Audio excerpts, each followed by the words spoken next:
Vous voulez évoquer et revenir évidemment sur l'offensive de l'armée turque contre les positions kurdes en Syrie, avec une nouvelle crise qui a été déclenchée maintenant depuis 2 jours. Oui, bien entendu, nous ne ferons rien. Cette phrase avait été prononcée en 1981 par Claude Cheysson après le coup d'État du maréchal général Jaruzelski en Pologne. Et elle a valu beaucoup de critiques très acerbes au ministre des Affaires étrangères de François Mitterrand. Et pourtant, elle était parfaitement prémonitoire.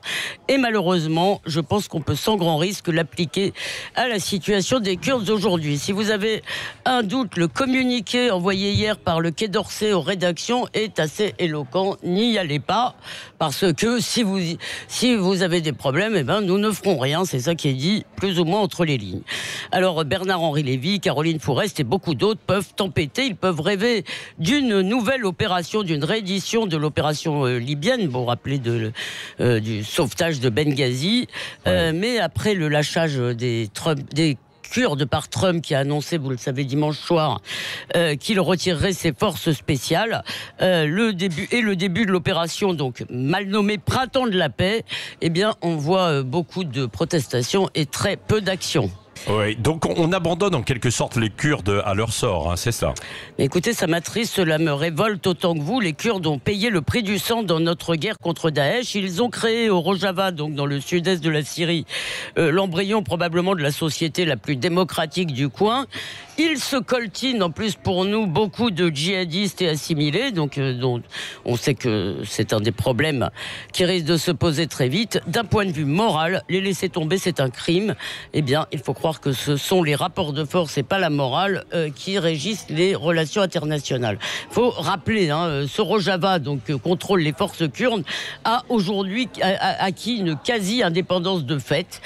Pour les Turcs, empêcher la création d'un État et même de plus d'autonomie d'un État kurde, dans tous les cas dans la région, c'est un intérêt vital. Ça veut dire qu'ils sont prêts à faire la guerre pour ça. Et donc, ce qu'ils veulent faire aujourd'hui, c'est couper les lignes entre les Kurdes de Syrie et les Kurdes de Turquie. Et par ailleurs, comme les Américains estiment qu'ils ont besoin de la Turquie au flanc sud de l'OTAN et que nous, l'Europe, nous estimons avoir besoin d'elle sur la question des réfugiés, bien sûr, tout conspire en quelque sorte dans le sens de l'inaction. Oui, c'est ça. Donc brièvement, toutes ces condamnations, Elisabeth, ne servent à rien. Erdogan peut faire pour l'instant ce qu'il veut.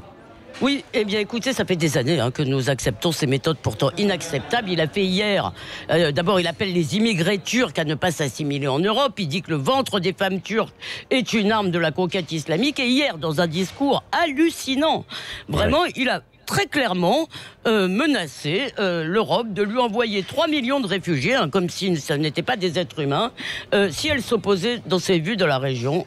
Alors malheureusement, nous disons que nous avons des lignes rouges, les massacres, le nettoyage ethnique. Espérons que c'est vrai. On menace la Turquie de sanctions économiques, mais je crains que personne n'aille mourir pour Kobané ou Kamieshli. Oui, merci Elisabeth Lévy. Comme chaque matin à 8h15, le regard libre d'Elisabeth Lévy sur Sud Radio. Dans un instant.